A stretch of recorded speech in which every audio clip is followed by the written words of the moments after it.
the Speaker of the National Assembly, the Speaker of the Senate,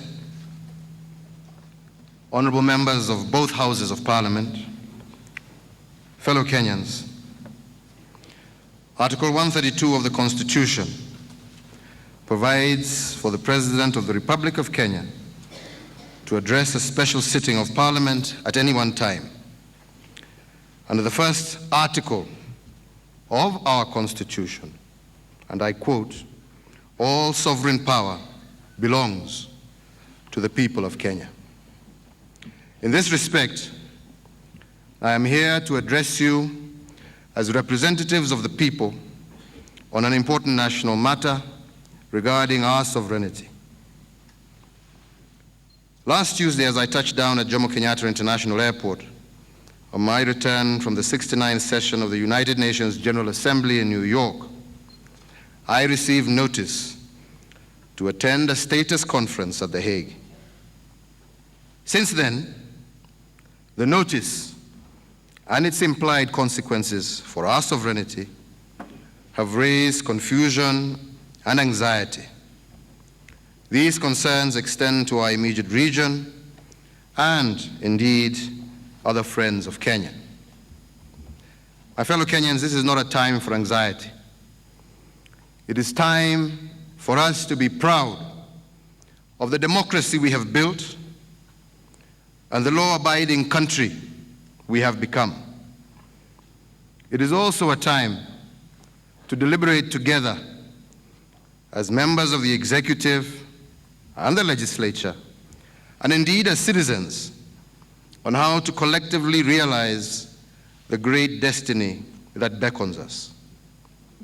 Nurturing a young democracy in a treacherous world of despotism, terrorism, and extremism was never going to be an easy task.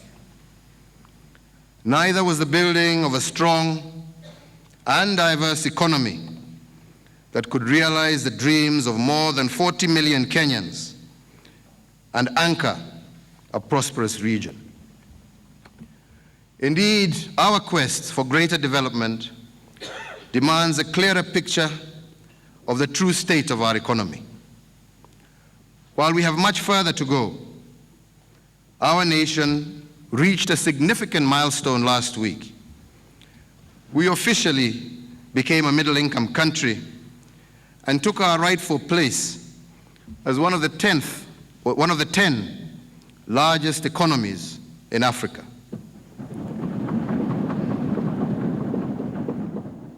This milestone, among many others we have achieved over the past 50 years, reminds us that we are traveling in the right direction.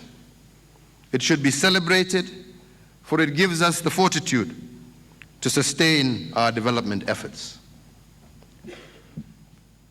In New York, I addressed the United Nations General Assembly and the Security Council, giving our full account of our role as in regional peace and security, our stand on the front line of building robust democracy, of fighting global terrorism, of dealing with the threat of climate change, and of building strong institutions that could weather crises such as Ebola that now affects parts of West Africa. I saw at the General Assembly the high esteem in which Kenya is held across the world for its leadership in matters of development, in the struggle for global peace and security, as a safe haven for millions of refugees from neighboring countries, and as a stable hub for regional trade and investment. The world sees and applauds, as we do, our young men and women in uniform who under my command are bravely fighting Al-Shabaab terrorists at home and abroad. Our diplomats are crucial actors in a troubled region, working to end the conflicts and fill the vacuums in governance that allow such terrorist groups room to operate. The world knows that as a democracy on the front line against terrorism, our people have been brutally murdered by the same terrorist networks that have sparked mayhem worldwide. We face these trials with fortitude, knowing that our work to banish insecurity, poverty, and division is our generation's historic task. It is how our children and our children's children will remember us. By our efforts and vision, new roads and railways, schools and hospitals are being built, bringing with them jobs, wealth, and new friends from all over the world. My government daily improves service provision to its citizens. The world's businesses look to our educated and industrious people as amongst the most promising to invest their wealth in. All these developments are anchored in the rule of law, which is a living expression of our collective will. Even at our lowest ebb, in our darkest days, the aspiration to be bound and protected by the law has shaped our character as a people and a nation. After more than 2 decades of consultations and sometimes ugly confrontation, we made history. In peacetime, we negotiated a new constitution and reorganized our entire society and its governance structures. Today, we have a constitution that we are immensely proud of. There are few others globally that equal its protection of the rights of the individual, its balancing of the executive, judicial, and legislative power, and its demand for fulsome public participation and integrity in service. In the last year alone, we have transitioned from a unicameral to a bicameral legislature, from a parliamentary to a presidential system of government. We have moved in unprecedented fashion from a centralized system of government to a devolved system which gives power to the people to choose their leaders and to choose how they will be governed at the local level. We have established an independent judiciary and oversight bodies able to stand up for the public good. We strive to fully realize that new constitution, even in the face of the global threat of terrorism, whose perpetrators and agents manipulate our expanded democratic space to radicalize and recruit their foot soldiers. Internationally, our diplomacy has been driven by the desire for a level playing field on which all nations and their peoples are equal in respect of their sovereignty. That is why Kenya played a crucial leadership role in the negotiations that led to the creation of the ICC through the Rome Statute, as well as in mobilizing African states to sign up to it. Given our experience, however, with the court, many have since asked why we acted with such enthusiasm. It was because we believed then, as we do now, that in an unequal world, only a common set of rules governing international conduct could keep anarchy at bay. Fellow Kenyans, after the painful conflict that led to that followed the 2007 election, communities and their leaders at the grassroots undertook immense efforts at reconciliation. Thousands of meetings were convened. Kenyans across the country deliberated together on what had brought discord to our nation and what we needed to do to heal. 5 years later, the Deputy President, William Ruto, and I went to every corner of our country asking you for the honor of your vote. Our electoral ticket was forged from a national desire for peace, reconciliation, and national cohesion. When I took up the mantle of leadership in April 2013, I focused attention on the rehabilitation and restoration of Kenyans affected by the 2007-8 post-election violence. My government resettled all the remaining registered households that were still in camps. This, in addition to those previously resettled under the Rudi Nyumbani and Integrated IDPs initiative, where land was availed for resettlement, houses built, counseling offered, cash transfers made, and free medical attention in government facilities provided. That, honorable members, was the least we could do to relieve the suffering and ease the resumption of their normal lives. I am committed to ensuring that Kenyans never again have to endure such tribulations. Fellow Kenyans, 4 years ago on the 15th day of December 2010, I watched in disbelief as I was named with 5 others as one of those suspected of bearing the greatest responsibility for the 2007-8 post-election violence. This was the beginning of my long and arduous journey to defend my name in the face of these serious allegations.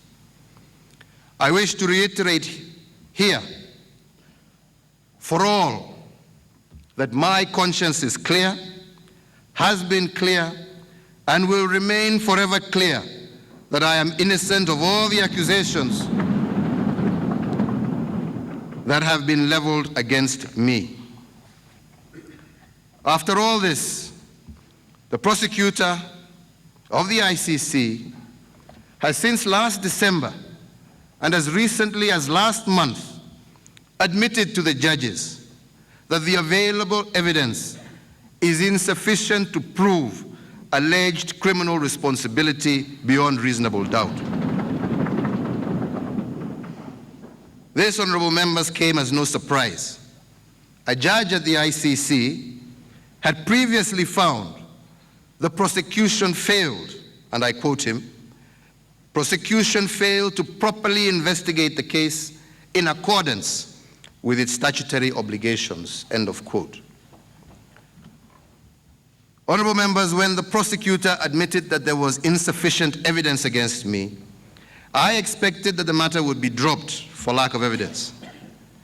Instead, the prosecutor requested an indefinite postponement of the case and shifted the focus to the government of Kenya to provide the evidence. It was clear that I was to be excluded from dealings between the prosecutor and the relevant organs of government in this new focus. Accordingly, my legal representatives were excluded from this exercise. In compliance with this order, I have not interfered with the protocol set by the prosecutor in her dealings with the government. This means that in this new line being followed, I was kept in suspense while the prosecutor engaged with the relevant organs of the government. Whenever the organs of the government of Kenya required any information in relation to these investigations, I gave the information. I have cooperated with the prosecutor to assist in establishing the truth at all material times. Unfortunately, unfounded and unproven accusations are still the order of the day. My accusers, both domestic and foreign, have painted a nefarious image of most African leaders as embodiments of corruption and impunity. This image depends on an internalized assumption that social and political upheavals in Africa are inherently perverse and the result of leadership failure that always warrants a charge of crimes against humanity. Within Assembly of State Parties, a number of members observe that the Rome Statute, which is ultimately derived from the equality of states as espoused in the UN Charter, is weakened by partiality. The Africa of Nkrumah, Nyerere, Ben Bella, Nasser, Chief Albert Luthuli, and Jomo Kenyatta raised concerns those years ago about the risks of undermining the sovereign equality of states. These concerns remain valid to this day. The African Union, in its wisdom, resolved in October of last year that to safeguard the constitutional order, stability, and integrity of member states, no charges shall be commenced or continued before any international court or tribunal against any serving AU head of state or government or anybody acting or entitled to act in such a capacity during their terms in office.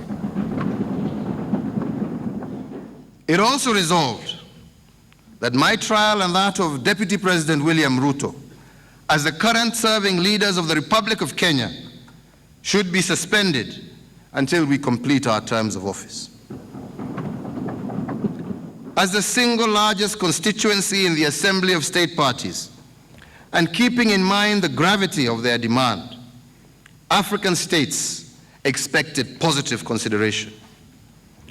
To this end, they sent 5 ministers to New York to confer with the United Nations Security Council and to seek a deferral of the Kenyan situation in light of the challenges to peace and security on this continent that it is my duty to address.